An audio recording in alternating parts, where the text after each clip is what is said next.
Les disciples interrogèrent Jésus. Pourquoi donc les scribes disent-ils que le prophète Élie doit venir d'abord? Quand on ne connaît pas les raisons de la question posée par les disciples au sujet d'Élie, elle semble sotte et déplacée. Quel rapport entre les faits racontés plus haut et cette question sur la venue d'Élie? C'est qu'il y a une tradition des pharisiens qui s'appuie sur le prophète Malachie, le dernier des 12, Malachie 3, 23, 24, selon laquelle Élie doit venir avant la venue du Sauveur, ramener le cœur des pères aux enfants et celui des enfants au père et tout rétablir en son état primitif.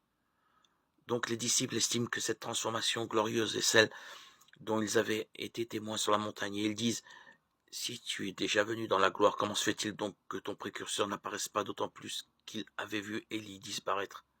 Lorsqu'ils ajoutent, les scribes disent que le prophète Élie doit venir d'abord. En disant d'abord, ils montrent que sans la venue d'Élie, l'avènement du Sauveur ne se fait point conformément aux Écritures. Jésus leur répondit: Élie va venir pour remettre toute chose à sa place. Mais je vous le déclare, Élie est déjà venu.